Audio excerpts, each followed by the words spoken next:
Learned that my mother made a will leaving everything to my spoiled brother. So I cut all ties and stopped her financial support. A month later, she called me. Where's my money? No hello. No how. Sometimes I wonder if everything would have been different if my dad hadn't died that spring morning. I was only 6, but I remember it like it was yesterday.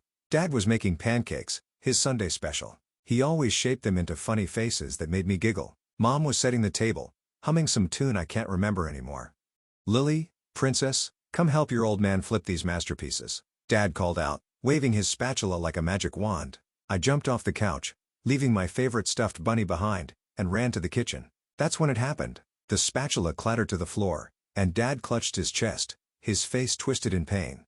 Everything after that is a blur of ambulance sirens, hospital corridors, and Mom crying. Just like that, my father was gone, leaving behind an empty house that felt too big and too quiet. Mom didn't cry for long though. She met Richard at some community support group for widowed parents. He seemed nice enough, tall, with kind eyes and a gentle smile that reminded me a bit of Dad. Within a year, they were married, and he moved into our house. I was trying to adjust to having a new father figure when Mom dropped another bombshell. She was pregnant. I remember her face glowing with excitement as she told me I was going to be a big sister. I was 8 when Tommy was born, and that's when everything changed. That's when Mom quit her job as an elementary school teacher. Tommy needs me, she'd say whenever anyone questioned her decision. These early years are crucial for a child's development. I wanted to ask about my early years, about whether they hadn't been crucial too, but the words stuck in my throat. Instead, I watched as Mom's world gradually shrank until it revolved entirely around Tommy. She'd forget to pack my lunch for school, then act surprised when I mentioned being hungry at dinner. "Oh, I'm sorry, sweetie," she'd say distractedly, already turning back to Tommy. I was so busy with Tommy's doctor's appointment today. It wasn't just once or twice, it became our new normal. Richard noticed. I'd catch him watching Mom with a worried frown as she fussed over Tommy, completely ignoring me at the dinner table. One evening, as I sat alone doing my homework, he sat down beside me. "You know, Lily," he said quietly, helping me with my math problems, "sometimes people get so caught up in one thing that they forget to see what else they might be missing." As Tommy grew older, the tension in our house became impossible to ignore. Richard tried talking to Mom countless times about her obsession with Tommy, but it always ended the same way, with Mom getting defensive and angry. I remember one particular evening when Richard brought it up during dinner. Tommy was about 5, pushing his food around his plate while Mom hovered over him, trying to convince him to eat just one more bite. "Sarah," Richard said, putting down his fork, "we need to talk about this. You can't keep hovering over him like this. He needs to learn to do things on his own." Mom's face immediately hardened.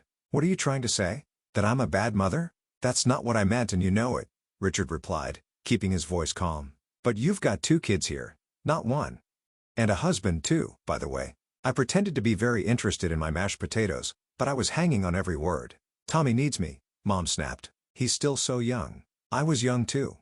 I muttered under my breath, but nobody seemed to hear me. The situation came to a head when Richard suggested enrolling Tommy in Little League Baseball. I was sitting on the stairs, supposedly doing my homework, when I heard them arguing in the kitchen. "Absolutely not." Mom's voice was shrill. "Do you know how dangerous baseball can be? He could get hit by the ball or twist his ankle or for God's sake, Sarah, he needs to experience life. You can't protect him from everything." But Mom wouldn't budge. Instead, she enrolled Tommy in art classes at the community center. I still remember Tommy's sullen face as he sat there, mindlessly dragging his brush across paper while other kids actually tried to learn. He quit after 3 sessions, and Mom blamed the teacher for not understanding her son's creative spirit. Meanwhile, Richard started spending more time with me. Maybe it was his way of balancing out Mom's behavior, or maybe he just saw a kid who needed someone in her corner. He'd take me to my karate classes 3 times a week, sitting through every session, cheering louder than any other parent when I earned my belts. But while I was flourishing under Richard's attention, Tommy was becoming increasingly difficult. He'd leave his room a complete mess, toys and clothes everywhere, and Mom would turn to me with that look I'd come to dread. "Lily, be a dear and clean up Tommy's room," she'd say, not really asking but telling. One day, Richard caught wind of this arrangement. "She's not his maid, Sarah," he protested. "He needs to learn to clean up after himself." That's when Mom burst into tears, pulling out her ultimate weapon. "I knew it. You love her more than your own son. How can you treat Tommy this way?" I watched Richard's face fall, saw the fight leave his eyes. He looked at me apologetically, then raised his hands in surrender. "Fine. Have it your way," he said quietly, walking away. After that, he stopped arguing with Mom about Tommy, but the look he gave me said everything. He hadn't given up on me, even if he'd given up on fighting with Mom. It was a small comfort, but sometimes small comforts are all we have. High school graduation day was bittersweet. As I stood in my cap and gown, scanning the crowd, I spotted Richard beaming proudly. Mom was there too, but she kept checking her phone, probably texting Tommy's babysitter. Later that evening, Richard called me into his study. "I've been saving up," he said, pulling out a folder full of college brochures. "You can go wherever you want, Lily. Sky's the limit." Before I could respond, Mom burst in. "You can't be serious," she exclaimed. "That money should be saved for Tommy's future. He's going to need it more." Richard's face hardened, an expression I've grown familiar with during these confrontations. "This is non-negotiable, Sarah. I've already made my decision. I ended up choosing Marshall University in West Virginia, far enough to start fresh, but not so far that I couldn't visit occasionally." The day Richard helped me move into my dorm, Mom couldn't come because Tommy had anxiety about her leaving. College life was exactly what I needed.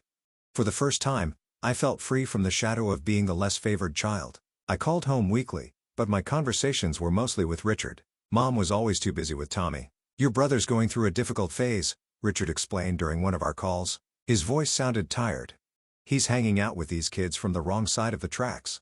I tried getting him involved in some after-school programs, but your mother—" "Let me guess," I interrupted. "She said you were being too hard on him?" "Exactly. Called me a tyrant for suggesting he might need some structure." Richard sighed. "She says I don't understand how sensitive he is." My visits home became less frequent as Tommy's behavior worsened. When I did come, he barely acknowledged my existence, holed up in his room with his video games. The few times I caught glimpses of him, he looked pale and angry, his eyes glued to various screens. After graduation, I landed a job at Deloitte in their consulting division. I stayed in West Virginia, building my career while watching from afar as my brother descended further into his self-imposed isolation. During one of my rare visits home, I tried knocking on his door. "Tommy, want to grab lunch?" My treat. All I got in response was the sound of gunfire from whatever game he was playing. Mom, passing by in the hallway, just shrugged. "He's not feeling social today. He's very stressed, you know." The contrast between our lives couldn't have been starker.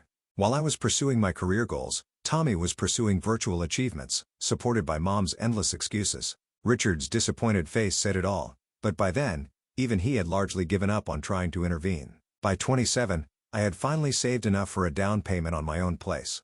It wasn't huge, just a one-bedroom apartment in a decent neighborhood, but it was mine. The day I got the keys, I couldn't stop smiling. All those years of saving of brown bag lunches and saying no to designer clothes had finally paid off. "You all have to come see it," I said during my weekly call home. "I'm having a housewarming party next Saturday. I'll cook dinner, Richard. I'm even making your favorite lasagna. Wouldn't miss it for the world, kiddo," Richard replied warmly. Mom's voice cut in on the other line. "Oh, honey, I don't think we can make it. Tommy has plans that day." "Plans?" I couldn't keep the skepticism out of my voice. "What kind of plans?" "Very important ones," Mom said vaguely. I could hear Tommy's video game blasting in the background. The day of the housewarming, only Richard showed up. He brought a potted plant and a bottle of wine. "Your mother sends her love," he said, but we both knew that was a lie. Over dinner, Richard filled me in on what was really happening at home. Tommy, now 20, hadn't bothered with college and spent his days either gaming or hanging out with his drinking buddies. Richard had tried to help, offering him a position at his construction company. "Just as a starting point, you know?" Richard explained, twirling pasta on his fork. "Everyone needs to start somewhere." "But Sarah," he shook his head. "Sarah said it would be beneath him." Can you believe that? Sadar Tommy was too intelligent for manual labor. Too intelligent to work, but not too intelligent to mooch off his parents? I muttered. Richard gave me a sad smile. "I keep trying, Lily. God knows I keep trying." That was the last real conversation we had. 2 years later, I got the call that changed everything. Richard had collapsed at work, massive heart attack, just like my father. By the time I made it to the hospital, he was gone. The funeral was surreal. Mom put on quite a show, sobbing dramatically and telling anyone who would listen what a wonderful husband Richard had been.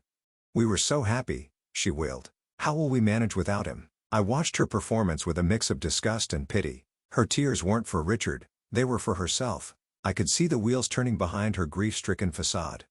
Richard had been the sole breadwinner. Without his income, how would she maintain Tommy and the lifestyle to which he'd become accustomed? Tommy didn't even bother to wear a proper suit to the funeral. He showed up in wrinkled khakis and a polo shirt that had seen better days. He spent most of the service staring at his phone while Mom made excuses for him.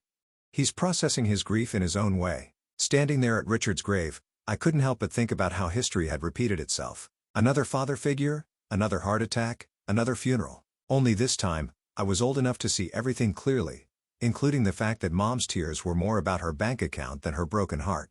A year after Richard's death, I had mostly lost touch with Mom and Tommy. What little I knew came from Aunt Linda's occasional calls. "They're getting by on Richard's savings," she told me. "Your mom sold his Chevrolet last month. The tools from his workshop went before that." I tried not to care. I really did. But when Mom's number flashed on my phone one Tuesday evening, my heart still skipped a beat. "Lily?" Her voice sounded smaller than I remembered. "I need you to come home, please." Something in her tone made me book a flight for the next day. When I pulled up to our old house, I barely recognized the place. The once pristine lawn Richard had meticulously maintained was overgrown with weeds, paint peeled from the window frames, and one of the shutters hung crooked. But the house wasn't the only thing that had aged poorly. Mom opened the door, and I had to suppress a gasp. The vibrant woman I remembered had been replaced by someone who looked 20 years older than her actual age. Deep wrinkles lined her face, and her hair, which she'd always kept perfectly colored and styled, showed stark gray roots. "Come in," she said, leading me into the living room. The house smelled musty, and dishes were piled in the sink. A thin layer of dust covered everything. This from the woman who used to make me rewash plates if she spotted a single water spot. "Mom, what's going on?" I asked, settling onto the couch. A spring dug into my thigh, another thing Richard would have fixed immediately. She broke down almost immediately. "We're running out of money, Lily. My pension barely covers the utilities and the savings." She twisted her hands in her lap. "They're almost gone." "What about Tommy? Is he helping with expenses?" Mom's face did this complicated dance between embarrassment and defensiveness. "He's looking for work. It's not his fault, these employers. They just don't understand him. The last place wanted him to start at 8 a.m. You know, Tommy's not a morning person. And the one before that expected him to do manual labor." With his intelligence, I felt my jaw tightening. "Mom, at his age and with no experience, he can't exactly be picky about." "You don't understand," she cut me off, her voice rising to that familiar pitch that always preceded Tommy defense. Then, abruptly, her tone changed. "Lily, we need your help. We won't survive without it. I hate to ask, but you're doing so well in your career." I knew what was coming. Part of me wanted to refuse to remind her of all the times she'd chosen Tommy over me. But looking at her worn face, the trembling hands, the desperate eyes, I couldn't. "How much do you need?" When she said $1,500 per month, I nearly choked.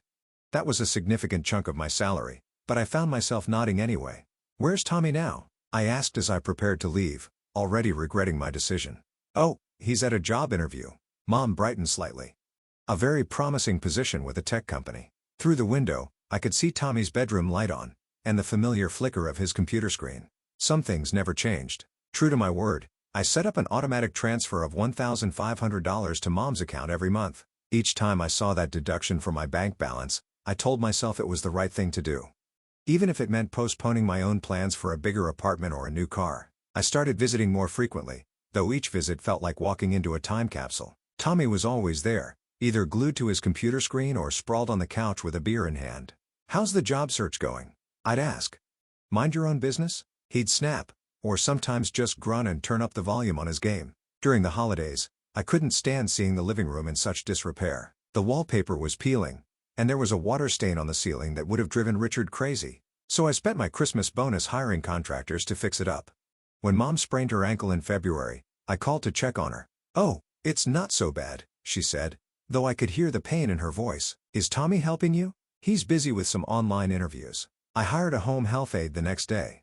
The money I'd been saving for a vacation went to cover her wages for the next 3 weeks. Then came the day I walked into the house and found a stranger sprawled across our sofa. She looked like she'd stepped out of a reality TV show. Fake nails that could double as weapons, heavy makeup, and clothes that left little to the imagination. She was scrolling through her phone, surrounded by empty chip bags and soda cans. "Who are you?" I asked, though I had a sinking feeling I knew the answer. Tommy emerged from his room. "This is Candy," he announced, "my fiancée. She lives here now." Candy didn't even look up from her phone, just popped her gum loudly. I watched in disbelief as she reached into the grocery bag I'd just brought and helped herself to the premium cookies I'd bought for Mom. "Nice to meet you too," I muttered under my breath. Later that evening, I called Mom to get her take on the situation. "Oh, Lily." She sounded more animated than I'd heard her in months. "Isn't it wonderful? Tommy's finally settling down. Candy's been such a good influence on him." He hasn't gone out drinking with those awful friends in weeks. That's because she's drinking all my imported beer at home, I thought, remembering the empty bottles I'd spotted in the recycling bin. But I held my tongue. And he's talking about getting a job. Mom continued excitedly. Candy's cousin knows someone at a tech startup. Tommy says it could be his big break. I made non-committal noises while thinking about the dozens of big breaks Tommy had mentioned over the years. But Mom was so happy, living in her bubble of perpetual hope, that I didn't have the heart to burst it. My next visit home started like any other. I juggled grocery bags as I pushed open the front door, only to stop dead in my tracks. The house looked like a tornado had torn through it, dirty dishes piled high in the sink, takeout containers scattered across every surface, and clothes strewn about the living room floor. Candy lay sprawled on the couch, perfectly manicured nails tapping away at her phone screen. She didn't even look up as I set down the groceries. "You know," I said, my voice sharp, "you live here rent-free, eating food that I pay for. The least you could do is wash a dish or two." She looked up slowly, a smirk playing across her heavily glossed lips. "Who do you think you are to come in here giving orders? This isn't your house. I grew up here." I shot back, "You're just a guest." That's when she laughed, a harsh triumphant sound that made my skin crawl. "Oh, honey, you've got it all wrong. This house belongs to Tommy now. Your mom signed everything over to him. There's a will and everything." I found Mom in the kitchen, organizing coupons she never used. "Is it true?" My boy sounded strange in my own ears. "Did you make a will leaving everything to Tommy?" She wouldn't meet my eyes at first, fiddling with the papers in front of her. Then something seemed to harden in her expression. "Yes," she said flatly. "It's true. I don't understand." The words came out barely above a whisper. "I'm the one helping you. I'm the one sending money every month. Tommy doesn't work, doesn't contribute anything. Don't you dare talk about your brother that way." Mom's voice rose sharply. "You don't understand him. You never have." "Understand what? That he's a parasite? That he's perfectly content to live off my money while his girlfriend trashes our home?" "Oh, stop being so dramatic." Mom's face twisted into something I didn't recognize. "You want to know the truth? I never loved you the way I love Tommy. He's better than you in every way that matters. And I don't want to see you here anymore." The words hit like physical blows. All these years, I'd told myself that Mom did love me.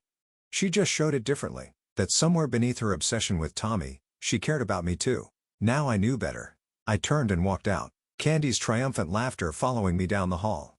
21 years of hoping, of making excuses, of trying to earn my mother's love, all of it ended with the quiet click of a door closing behind me. The drive home from Mom's house was a blur. I don't remember the 4-hour trip, don't remember climbing the stairs to my apartment, don't even remember sitting down on my couch. But I do remember the moment of clarity that came as I stared at my phone's banking app. The automatic transfer to Mom's account, $1,500 every month for the past year.